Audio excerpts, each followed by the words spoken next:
Before we start the ceremony, I'll ask everyone to please silence their cell phones and any electronic devices. That was appropriate. Just want to mention, my name is Rabbi Binyamin Blau. I have the privilege of serving as the rabbi of Green Road Synagogue. And of course, Eva was our member for many, many years. I do want to acknowledge the presence of all the leadership, the rabbinic leadership of Bnei Yeshurun, Rabbi Weiss, Rabbi Halarud and Luria, and Cantor Schiffman, who are here today, also in tribute to Eva. We're going to start with a parak of Tehillim. Mizmar LeDavid, Adonai roi lo echzor, binos tesher yar bitzeini, amei menuchos yina aleini. Nafshi yishovev yancheni b'maglei tzedek leman shimo, gam ki elech b'geit zalmaves, lo iwara ki ato imadi. Shivtecho mishantecho, heima yenachamuni. Tarach lefanai shulcha neget zoriroi, dishanta b'shemen roshi kosi rivaya. Aktov v'chesed yudefuni kol yemei chayai, v'shabdi veis Adonai liorech yamim. Song of David, the Lord is my shepherd, I shall not lack. God makes me lie down in lush pastures. God leads me beside tranquil waters. God restores my soul and guides me in righteous paths for God's name's sake. Though I walk through the valley of the shadows of death, I will fear no evil, for you are with me. Your scepter and staff, they comfort me. You have prepared a table before me in full view of my adversaries. You have anointed my head with oil, my cup overflows. May only goodness and kindness pursue me all the days of my life, and I shall dwell in the house of the Lord for length of days. We're gathered here today to pay our respects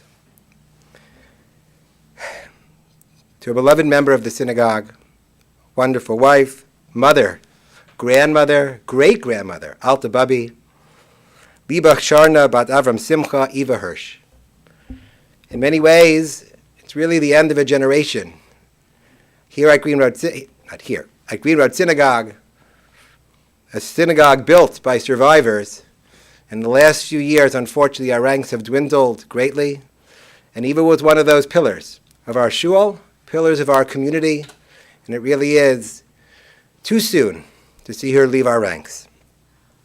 We say that during the Chag of Sukkot, we're in the middle of the festival of Sukkot, and normally we say that one does not do formal eulogies, but one is allowed to learn about the lesson of the life of the person who is deceased.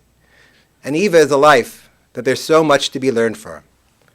It was a hard life, a challenging life. The obstacles that she had to overcome were ones that shouldn't be wished upon anyone. And yet, she persevered.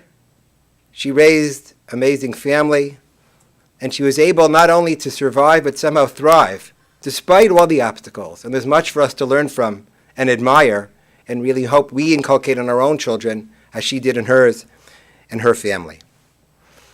She was born in a small town in Romania, one of 7 siblings, grew up in a very Orthodox home. Her father was a sofer, but they were very, very poor.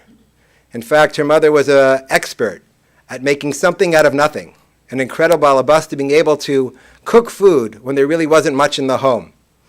Having meat was a tremendous delicacy, wasn't something they had on a regular basis. And in fact, their life was so arduous and so challenging that Eva couldn't have education beyond the 4th grade. She had to drop out and start and help with her family.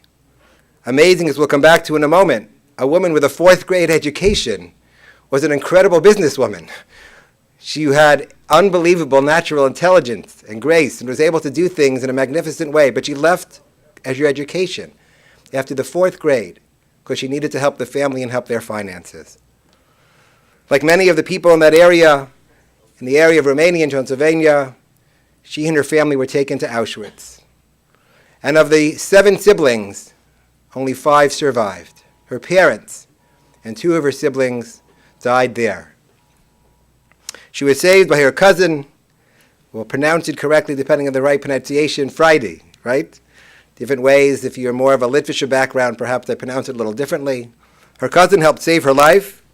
And even during her time in Auschwitz, you see some of the strength and determination that she had.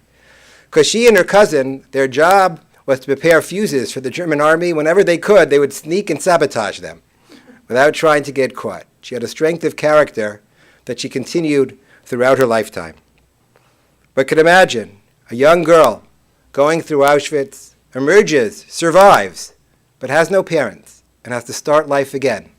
Not an easy task. I look around the room and I see some members of my congregation who also had similar experiences, who went through the horrors of the Holocaust, and some who were able to rebuild their lives.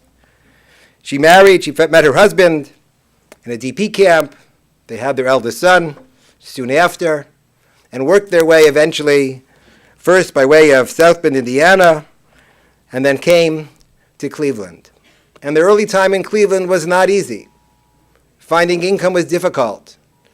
And she worked very hard. That was a common theme that ran, a refrain that ran throughout her life. She always worked incredibly hard. She worked hard initially, she worked hard in certain roles, more in the roles in terms of knitting and things of those sides, but then later on, they were a little more successful, and she and her husband first had a bar and then a restaurant. I know there are many members here who are gathered today who can recall those days. I'm a relative newcomer to Cleveland. I've only been here 16 years. But those people remember those times, and that was the time they finally were able to be a little more successful. But the success came again with incredible work. 7 days a week, 16-hour days, hard labor, mentally tiring, physically tiring. She'd come home and she'd be exhausted. She'd be so drained from the hard life that she was living. But they were successful, and the success came because here the woman who wasn't able to go beyond 4th grade was an unbelievable businesswoman. Kept all the books, figured out what had to be done, did the sales, did everything that needed to happen, and she was successful. In fact, the same success carried on later on in life when she started playing the stock market. And again, a woman who had been denied an education had a computer for a brain. You'd meet her, even when I went to visit her a few weeks ago, and she'd have on in the background, on the TV, the stocks, and she could still tell you the stock that she had sold 20 years earlier, how they had done, how they had been successful and not successful. That was her personality, that was her success, but it was hard. It wasn't an easy life. It wasn't a simple life, but she made it work. Most importantly, she was determined that her children would have a better life. She was determined that they would succeed and that they would be successful. Sam was the first one in the family to go to college. First one, something that she was very proud of. And Rachel, even though a daughter wasn't quite the same in terms of pushing education for most people, but it was for Eva. Eva wanted her daughter to be successful. Eva wanted her daughter to have opportunities that she had been denied. And she pushed, and she pushed, and she was very successful. Even in terms of little things, not just education. She was so encouraging and nurturing of her children. Yes, like many of survivors, she had high aspirations. She wanted them to succeed. She loved them dearly, but she pushed them. But she pushed them in little ways, always encouraging them. Rachel described how, even as a young girl, her mother each time would have her cook a little more, cook a little more, cook a little more. Eventually, she was doing all the cooking herself, even at a rather young age. Both parents were at work. That was their life. That was their challenge. But she pushed her children, and they succeeded and made her very, very proud. She was determined they would have a better life, be in a better environment. And when it would came time to be in a more Jewish neighborhood, she moved. They moved so they could be in a more Jewish environment. They should become closer to the shul that they sometimes walked to 1.5 miles each way, to the old shul in Lancashire. That's what she wanted for her children, and she was very determined to see it through, and she was successful. She had tremendous love for her grandchildren. Her grandchildren were everything. We have 4 grandchildren here with us today, Erica, Kyle, Abram, and Jonathan, and she loved them all immensely. She made them cookies, M&M cookies. I see the nodding of the heads. They're all nodding their heads. They all recall the cookies quite fondly. She had a special bond with her grandchildren, and of course, when she became an Alta Bubby, when Hannah was born, that was a whole nother realm, a whole nother level. She was tremendously proud that she not only survived and beat Hitler and beat Mengele, who sent her siblings to their death, but she was able to go on and have grandchildren and great-grandchildren. She was a woman of regiment. She was a woman of very strict routine.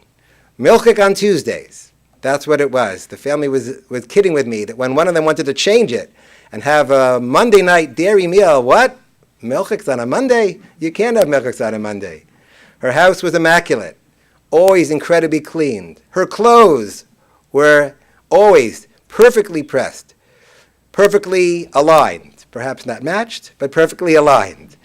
She was very careful about the way she dressed. The house was bleached. Everything was bleached. Everything was incredibly clean, incredibly clear. This was her personality. It was a strength of personality, a strength of character that allowed her to survive, that allowed her to overcome all the obstacles, the hardships in Europe, the incredible events that happened in the Holocaust, the poverty that she endured. She overcame it all to be a successful businesswoman, to be an unbelievable mother, grandmother, and great-grandmother. In Green Road Synagogue, she was one of the members who was involved in all the activities that they used to be engaged in, the hard, back-breaking activities. My generation is a little bit different. When they used to have the picnic in Green Road, picnic meant that the women, even all the women got together and they made the latkes from scratch, from the beginning. Now, when we have a picnic, I call someone up and we order the latkes, and that's what we do. That wasn't the way it was. That wasn't the person she was. That wasn't the woman that she became. Her grandchildren spoke so fondly of the love they had with her, the special bond that they had with her. And I think the moment that I believe was most telling was when Abram came home and he was talking with his daughter, the aforementioned Hannah, the only great-grandchild, and he asked, "What do you want to remember about Alta Babi? What are you going to miss?" And she said, "I'm going to miss giving her kisses and miss getting the kisses from my Alta Babi." She was a beloved woman who made a tremendous impact in our community. Most importantly, really touched her family, who have inculcated in themselves all the lessons of her life, which they've gone on for the many generations. And we hope that her memory is a blessing, that all that she overcame, that now she's reunited with all those family members. She's the last of the generation, the last of all her siblings to pass on. She's now reunited with them. And the family has, despite all the hardships, very beautiful memories, very touching memories. They learned so much from her, and we know they'll continue those for many generations. Yehi Zachra Baruch, may her memory be a blessing. Because it is, as I noted, during the time of Sukkot, there's a slight alteration. We normally say the Kalmali, we normally say memorial prayer. That prayer is omitted at this moment. Instead, I'm going to ask everyone here all the assembled to rise, and we'll say another parak of Tehillim, another verse of Psalms.